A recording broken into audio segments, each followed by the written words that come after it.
Well, hello again, all the boys and girls out there in YouTube land watching.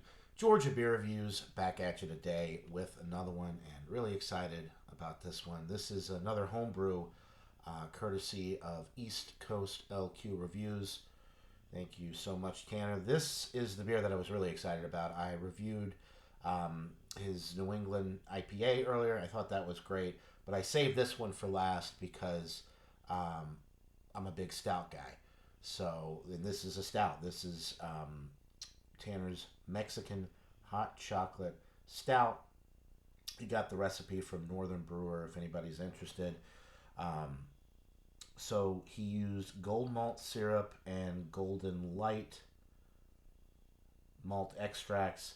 You've got chocolate malt, caramel, and light roasted barley malt. The hops are Columbus, so it looks like it's just the Columbus hops in this one. Um, oh, by the way, 5.2% alcohol and 45 IBUs. He did add lactose, cinnamon, arbol chili peppers.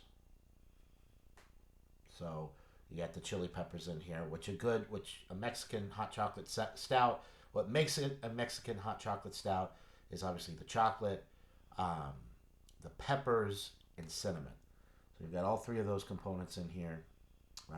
Use 4 ounces of cacao nibs, dry yeast. All right, that's probably all the information you need there. So sounds really good. You got the lactose for the creaminess. You've got chocolate. You've got the chili peppers in there, and you've got cinnamon. So looks like it was bottle conditioned for 2 weeks. Okay, so let's go ahead and get into this bad boy.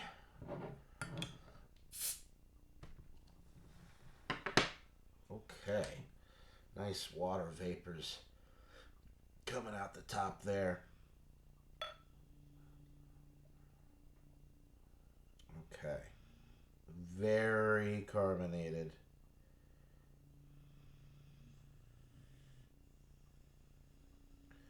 Even more so than the IPA, which was pretty heavily carbonated.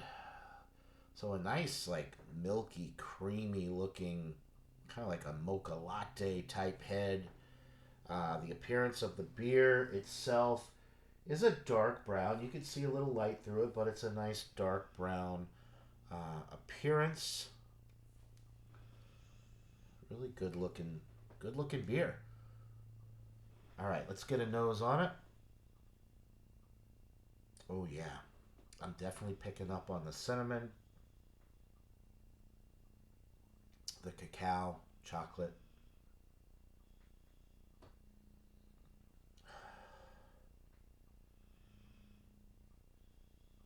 There's a little bit of like a menthol type aroma. It almost like you take a deep whiff.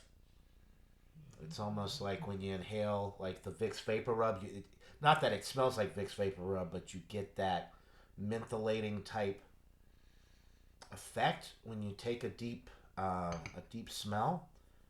Which I don't know if that's coming from the cinnamon and the peppers, maybe, but it's an interesting effect on the nose. But it smells good. I'm smelling like the chili skin, the pepper. I'm definitely smelling the cinnamon and chocolate. This smells really nice. Thank you so much, Tanner. Smells like a winner. So without further ado, let's get into this brew. Cheers.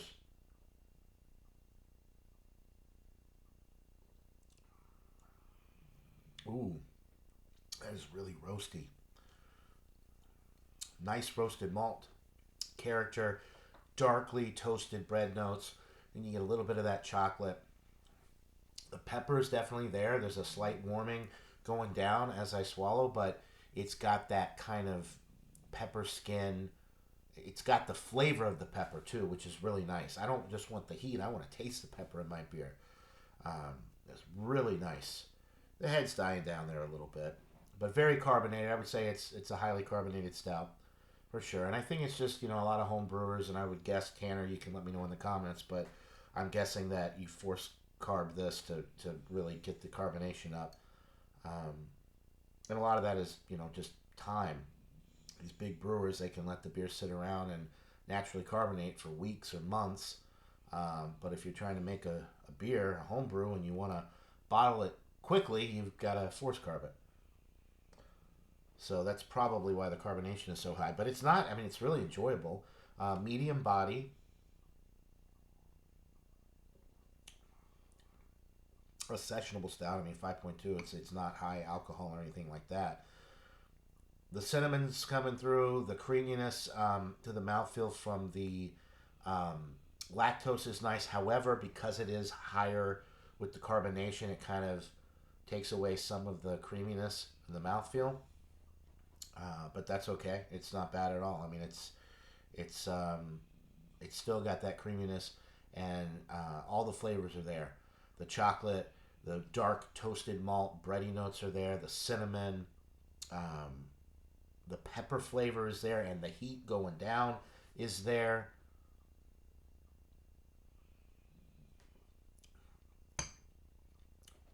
The carbonation is so high, so it kind of lightens the body as well. Like it's a stout, but it drinks much lighter than a traditional stout because I think of the carbonation just lightens it up and the effervescence that you get and all of that. It just really, um, it's almost like champagne, like it's got a really nice carbonation to it, but it takes away a little bit from the body, I think. And like I said, the lactose, that creaminess kind of goes by the wayside because the carbonation is so high. Um, and as you can see, like I'll pour a little bit more. You see how quickly the head, I mean, I'm not pouring it that aggressively, but it wants to build a head very quickly. This is solid. I like this a lot. Probably, I don't know how many homebrew stouts I've had over the years. Not many. Um, this is one of the better ones. I mean, Bumpy did one that I think it was Trish the Dish.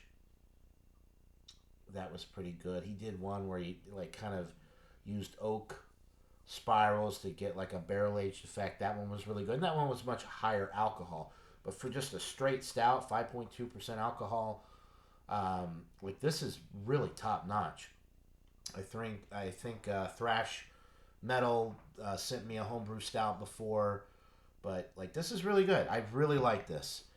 Um, I'm gonna go pretty solid. I'm gonna go 93 with this one, which is just kind of getting into the solid A range. Um, I think you did a great job with this one, Tanner. I would say like maybe figure out with the IPA and this, like the carbonation is really high, so maybe kind of figure out a way to carbonate the beers a little bit less. But in a weird way, I mean it makes the beers more refreshing. But like for the style, especially like with a stout, you don't want super high carbonation with the stout.